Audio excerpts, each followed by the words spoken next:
I was functioning at such a high level, right? I got degrees. I started a business. I got married, I bought a house. Like, I'm not going to refer to myself as an alcoholic. And there's a stigma to that word.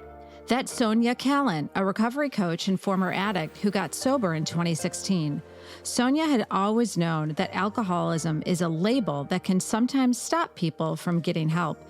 But it wasn't until her marriage suddenly ended and her recovery was put to the test that she decided to build an alternative to traditional support groups. I really needed a sober community, and I had never really bothered to create one. Sonia founded Everblume, an entirely unique online community that meets women wherever they are on their sobriety journey. She is also one half of the fantastic podcast, Sisters in Sobriety, which she hosts with her ex-sister-in-law, psychotherapist Kathleen Killen.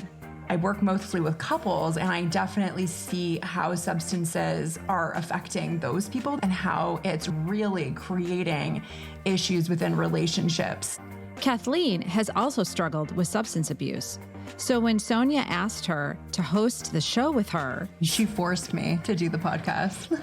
She did. Okay, forced her.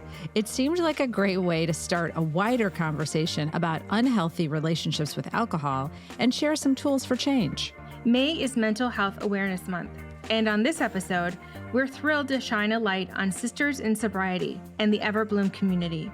It's a quadruple threat of co-hosts on co-hosts with these fun, amazing women who never stop teasing each other, even when they're dropping powerful insights on support and recovery. Welcome to The Breakout, a show about smashing through life's little boxes and forging your own path. I'm Dr. Carrie Ulrich. And I'm Kelly Gunther. Carrie and I are people and change experts and best friends. We've spent more than 25 years helping organizations navigate change and get the best out of their people. Come on, we know change is hard, but staying the same can even be harder. On The Breakout, we prove that you can escape expectations, and best of all, we show you how. Welcome, ladies. Thanks for having us. Thank you. Thank you. All right. In a couple of sentences, give us a quick overview on what you broke away from and what you're helping others break away from. Sonia. I think I'm still breaking away from who I thought I should be, which is a orthodontist and wife, and certainly not somebody with a raging alcohol addiction. So I'm trying to own that part of me, and I'm still trying to break away. There's still like moments, we talk about this sometimes, of shame, like when you see it. And especially for me, like I was ashamed of my divorce, which just happened, and then ashamed of my sobriety when I started dating. And so I'm really working hard to break away from that. Kathleen. For me, I think I really broke out of limiting self-beliefs. I think that I didn't really view myself as a whole person. I felt that I was really broken, and that if I viewed myself as a whole person, I would have to accept who I am just as I am. And I think that now I really help individuals and couples as a psychotherapist to untangle those kind of complexities for themselves and bring a little bit more peace to chaos in their lives. That's said so beautifully. I think, Sonia, you talked about that should too, which is that word I'm trying so hard to get rid of. Like, what should a wife be? What should? It's such a rough word to put on ourselves. It's so rough. And then anything that doesn't fit it is like a failure, right? It was so easy to fail at marriage when my husband got up and left. It was like all of a sudden I had failed. Yeah. Yeah. And who dictates this should, right? Yeah. Like, who is the ruler of the shoulds? Like, what should an orthodontist look like? What should a psychotherapist? Like, who creates this? I mean, let's be honest, you look like a psychotherapist. Do I? Yes. Oh. You're wearing a pashmina. Yes. You have a nose ring. You're white. What? Wow. Do I have a nose ring? No. I kind of love the direction this podcast is going already. We're shaming the white psychotherapist immediately. I know. I love it. It happens daily. It happens daily.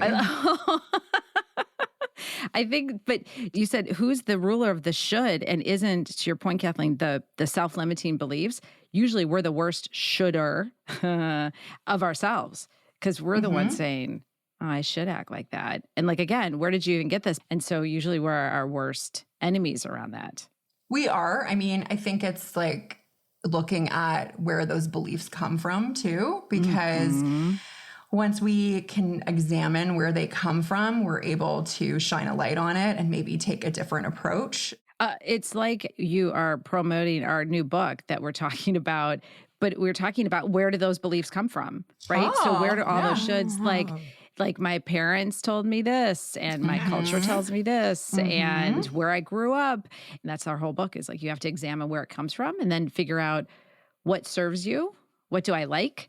And which one do I have to say, you know what? That should is really making my life quite miserable. Exactly. So, well, I already love the vibe of you, the two of yous, as we would say in Chicago. The two of yous. I can't do a good Chicago accent. I'm trying to lose it a bit, but the two of yous are former sister-in-laws, and you host a podcast together about sobriety. So what are your journeys toward sobriety and your relationship with alcohol before things changed for you? Well, for me, my journey to sobriety was much different than Sonia's. I really didn't realize that I had a substance use disorder until I was actually diagnosed with one. I was diagnosed later in life with ADHD, and along with that diagnosis, a lovely psychiatrist was like, oh yeah, and you're recovering from substance use disorder. And I was like, what? What? Yeah, it was news to me, but it wasn't, if that makes sense. So I did not have an alcohol addiction, but I had a cocaine addiction. And I used cocaine a lot when I was in my 20s and early 30s, and it was really impacting my life. But it also calmed my brain down because I had undiagnosed ADHD, and sometimes that can happen. So my life shifted when I went away and lived on a beach in a tent in Mexico and became a yoga instructor. And I basically had an unintended rehab. So I was heavily using cocaine, went on this yoga teacher training, and wasn't allowed caffeine, sugar, substances, nothing. Was doing 8 hours of yoga a day, meditating for 2 hours, doing therapy. And I had never felt so good in my life. And I came home and I was like, I am never touching that again. So it was really kind of a fluke in a sense that I ended up doing that. And it really showed me my problem. And then as I learned more about ADHD, as well becoming a psychotherapist, being diagnosed, yes, I look back at my use of drugs and alcohol as problematic. I don't drink now. Part of the reason I don't drink now is because I was married to an alcoholic who was not using alcohol at that time, but was definitely not emotionally sober. And I have a lot of people in my life who are sober, and I don't like how I feel on alcohol at all. So that's my sobriety journey, quite different than Sonia's. Yeah. Sonia, do you want to talk more about your journey? Yeah, mine was, I think it was a lot more obvious that I had a problem. I was just like a very insecure and anxious tween. And when I found alcohol, all my problems were solved. All of a sudden, I wasn't as socially awkward and I fit in.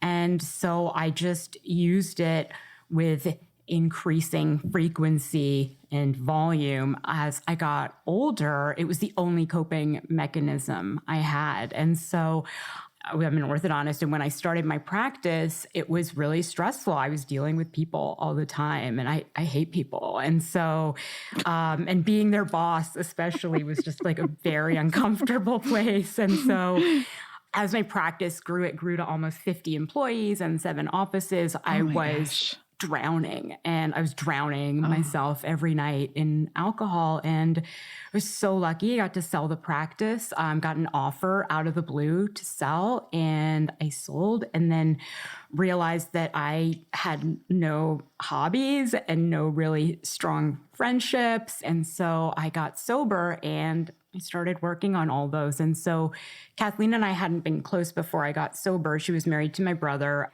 and she had my niece. And so my niece was around 1, I think, when I got sober. And we started to get really close. And then her marriage to my brother imploded. And that was a really pivotal moment. He was really kind of the linchpin between us, even though we were pretty close and we had a really good rapport. And then, he relapsed shortly after they broke up. And that is when we got really close, because he really didn't want to be around either of us, and we didn't know how to help him. And so we kind of came together to try to figure out how we would do that. And so since then, we've been super, super close. What a great relationship that the two of you have. And then to have so much pain between the two of you and come together to try to help others and share your story and have this beautiful podcast called Sisters in Sobriety. And then Sonia, you started Everblume. So tell me about that. A couple years ago, out of nowhere, my husband literally woke up one day and was like, so I'm going to leave. And we'd been together 18 years, and I had no idea what I was going to do. And I certainly didn't want to stay sober. And so I'd been sober 5 years by that point. And I remember the first morning after he left thinking, well, I guess today is the day I'm going to drink. And I said, well, give it one more shot. There was a meeting that I'd heard about online. We're sort of like at the end of the pandemic. And so there's a lot of online alcohol meetings for women. And so I went, and it was really nice. I loved hearing people's stories about how they were doing and their triumphs and struggles, and it really helped. But there was like 200 people on the Zoom call, and I'm an introvert. And so I never went on camera and I never shared, and that was fine for a few months. I was so broken that I wasn't really ready to talk about it. And there came a point where I was, and I had Kathleen, and I have another sister-in-law also that was married to my brother first. And, I had, I know. While he was drinking. Yeah.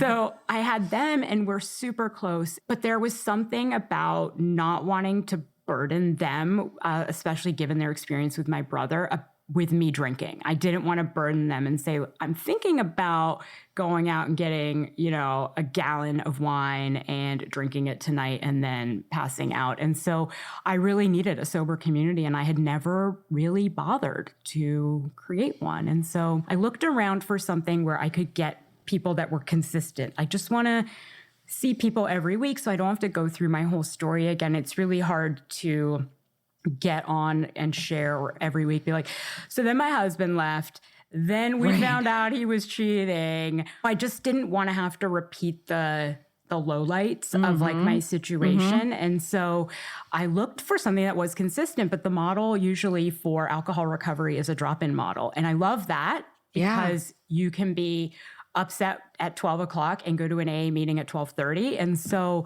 I loved that, but I think that I needed something different at that time. And so I really was looking for this alternative, and I couldn't find it. And I was, believe me, did not want to start a business at that time.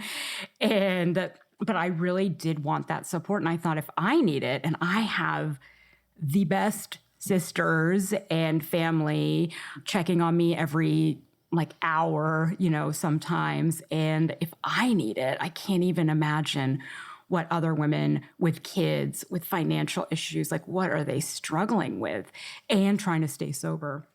And so I just started Everblume. And so we started kind of curating groups, and everyone knows so much. It's better than I thought it would be. They know so much about each other.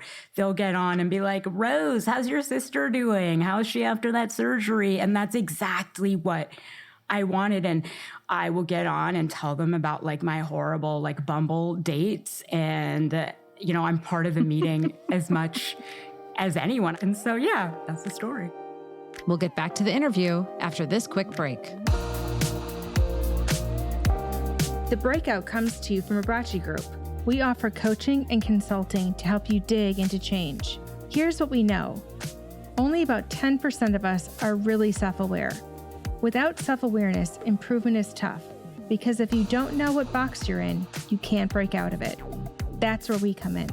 We've got a soft spot for people itching to forge a fresh path, the high flyers who need to be nudged out of career ruts, teams who are looking to become more aligned, and yes, even those bold souls who've occasionally worn the jerk badge. Connect with us at abbracigroup.com. When you think about alcohol, it's part of our culture and the movies and socializing and let's go to happy hour and let's get a drink and it's wine o'clock. Every single thing I've seen talks about alcohol. So you talk that on your website, it's not all about abstinence. So how do you help people kind of get around that and have a new relationship with alcohol?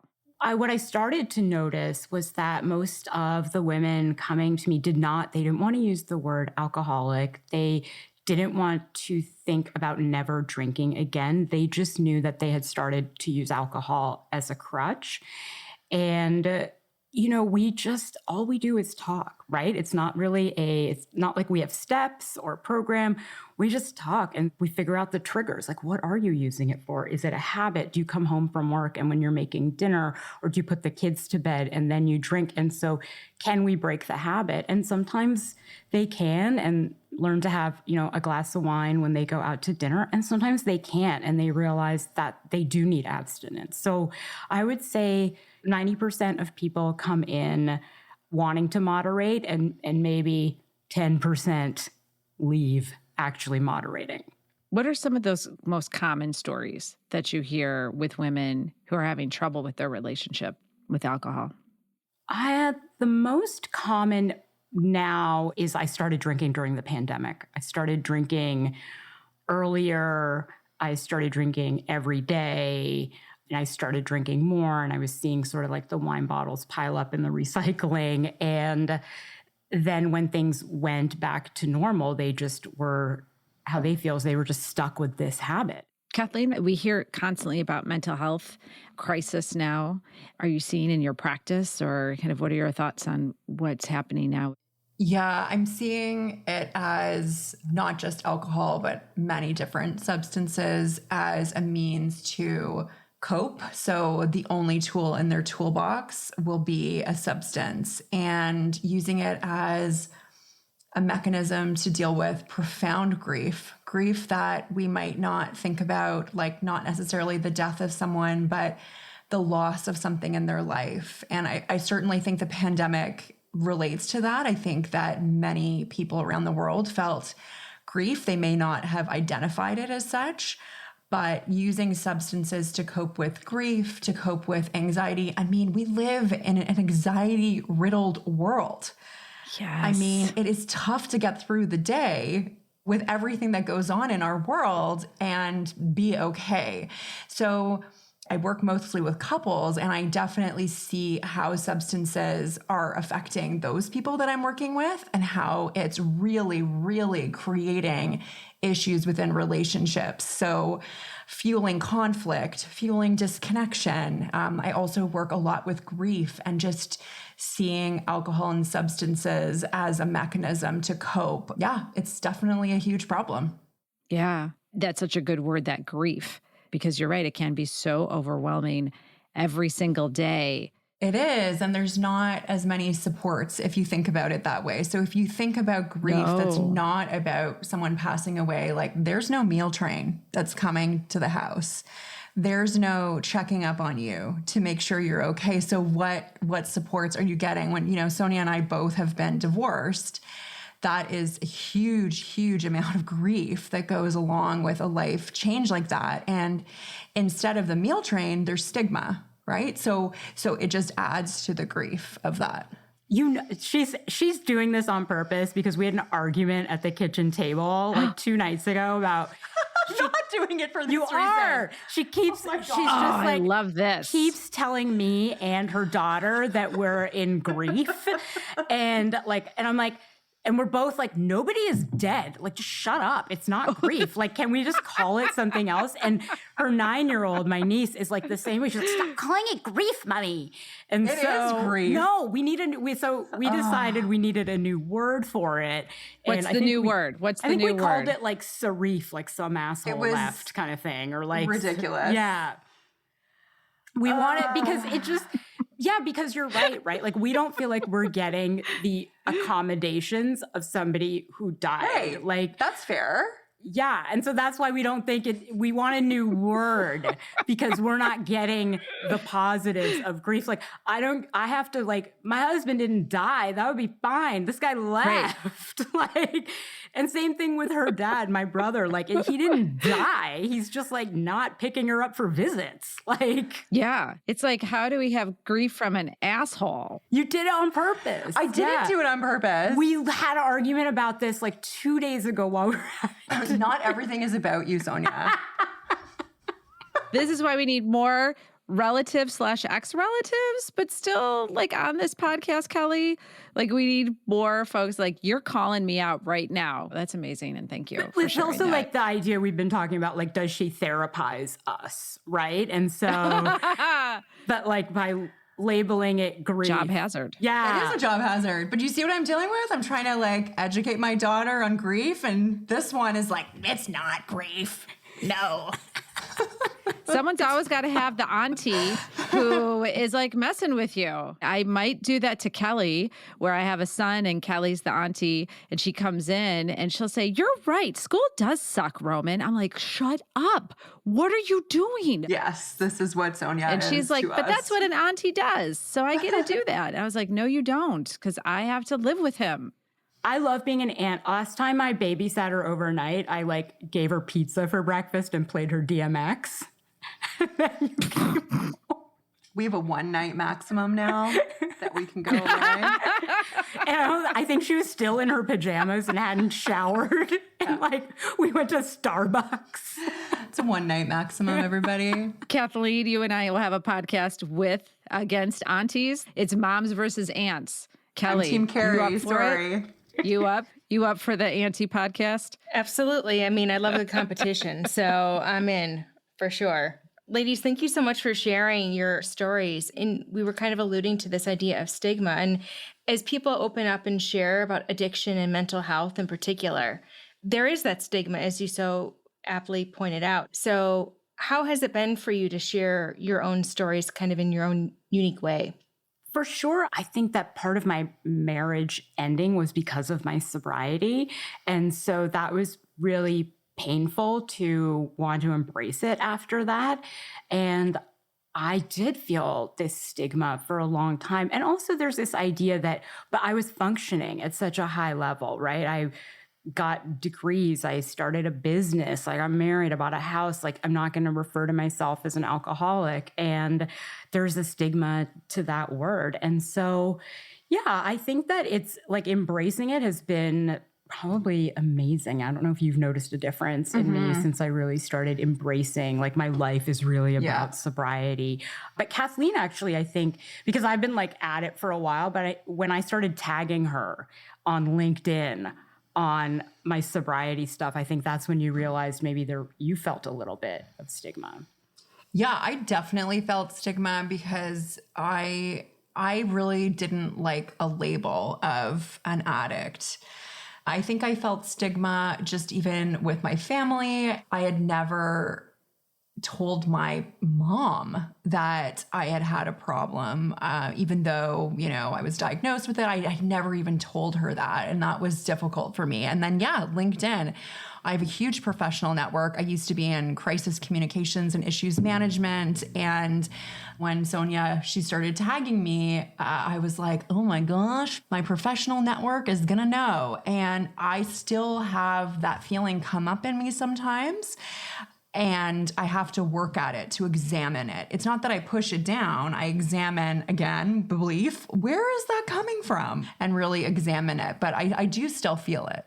I mean, there's certainly a confidence that you both exhibit when you talk about your story. And I think one of the things that really compelled me when I looked at the Everblume website, joineverblume.com, is the idea of meeting people where they're at. It's just a really beautiful, I think, message that you give to people and inspire them to maybe have a conversation that they didn't, or maybe were fearful of having. Yeah, I think that if I had known it was an option earlier to talk about my drinking before I had quit, I think I maybe would have been in better shape. I maybe would have tried moderating a few more times. And, I think it's like a harm reduction idea. I could have been using less alcohol. But yeah, I think it's really important that we're promoting whatever is healthier. Can we get to something healthier? Can we get to you not drinking at all, but you're still taking your cannabis gummy to sleep? Is that an improvement over drinking 3 bottles of wine? And so, yeah. That's kind of morphed itself too into your podcast, Sisters in Sobriety. So I wonder, what prompted you to start the podcast and what are some of the issues that you talk about? Yeah, so I started Everblume and I had been on a ton of sobriety podcasts, and I love these podcasts. They helped me get sober when I was first getting sober, listening to them. But they're really just very narrative based. So it's the individual who's on as the guest and then their story, but there's really no actionable advice, no practical advice. We really wanted to approach it from sort of a toolkit perspective, which is what we're super, super focused on in our lives and think that's what helps us stay sober. So we kind of try to address sobriety or changing your relationship with alcohol in different ways. So we have we'll do an episode on self-care and how to find the self-care that works for you. We just had a guest on who's a family therapist and how to talk to your kids about addiction, because we have that issue. We have, my brother. And so how does Kathleen talk to my niece about his addiction and how it affects the family dynamics? So yeah, I think we're super topic based. And so we didn't see another podcast like that. So we were like, that might be something that is missing. And Kathleen's a therapist, so she has some real qualifications. She forced me to do the podcast. She did.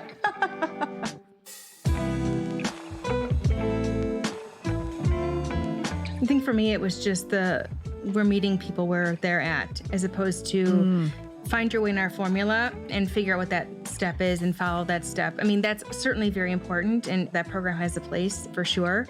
But the fact that they've kind of taken it back a notch and said, it's about a community, it's about feeling a part of something bigger than who you are. So I think that is a really beautiful way to engage people, even when they may be a bit uncertain as to what that next step should be. Yes, you're so right, Kelly, because I might be very afraid to call myself an addict right now and jump in. And so if that doesn't feel like me, then I'm not going to go anywhere. I still need help, but I'm too afraid to go all in. It's too scary. So what Sonia did, I think, is just great. And I really love how I don't want to be in business. I don't like people, which I got to love anyone who just comes out straight up, doesn't like it, but yet starts it because it's a need and it's a passion and she's trying to make a difference. Yeah, agreed. I think there's something to be said for just letting yourself just stand in being uncomfortable and realizing that that's the first step, is feeling uncomfortable. If you don't feel uncomfortable, you're not growing, you're not learning, you're not improving. So I'm uncomfortable quite a bit during the course of a day, but the kinder you can be to yourself, the better off the experience will be in the end, because you have all these preconceived notions of what it should be, and that should word should go completely away. So you have 1 minute with someone who is stuck, whether it's because of an addiction, relationship with alcohol, and they want to break out. What do each of you tell them? So Kathleen, we'll start with you. So one of the things that I think I would ask them is, when they're making decisions about their life or contemplating breaking out, is their thought process from a place of fear or is it from a place of love? And when I say love, I don't mean romantic love. I actually mean a deeper kind of love, the love of self, the love of others, the love of life. And so understanding that love will open doors and to authenticity and fulfillment, and fear will not. So I think that's sort of the question I would ask to help someone break free. And then once they answer that question, they really have the power to change the narrative in their life. So beautiful. Sonia, how about you? I have to go after that. The bar is high. The bar is high. I was gonna say, what would DMX say? Like, just, Oh my God. you know what I mean? Like, just. We could do a rap, but that would, no, it'd be uncomfortable. For me, so everything is about community. And so I grew up and was married to somebody who was very tough love and keep everything inside, and certainly don't tell people around you how you're feeling or what your weaknesses are. And it really, I hate the word gift because I'm always like, I don't need another gift. But it really was a gift when my husband left that I was so low. I was on the floor. I did not think I was going to survive it, and pushed myself to tell people how I was feeling, pushed myself every day to tell Kathleen. Sometimes when she would text me or call, I didn't want to pick up. I didn't want to text her back.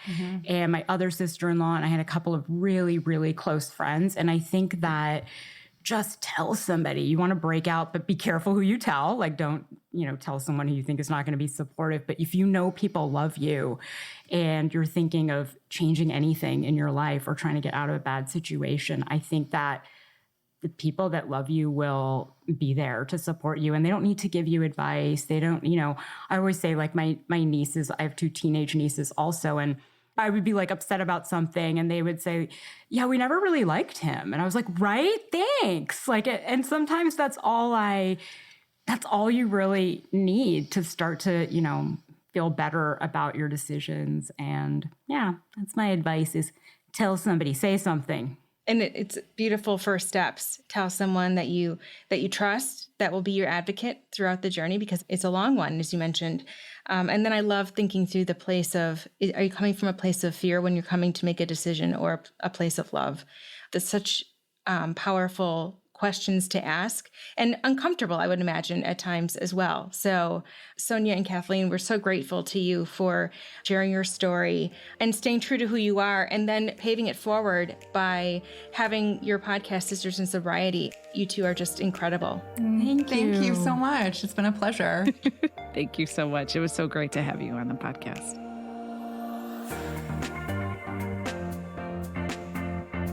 That was Sonia and Kathleen, hosts of Sisters in Sobriety, and this is The Breakout from Abrachi Group. At Abrachi Group, we specialize in coaching and consulting for brave new directions. Connect with us at abrachigroup.com. And don't forget to subscribe to The Breakout so you never miss a new episode. And make sure you're following us on Instagram at The Breakout Pod. I'm Kelly Gunther. And I'm Dr. Carrie Ulrich. See you next time.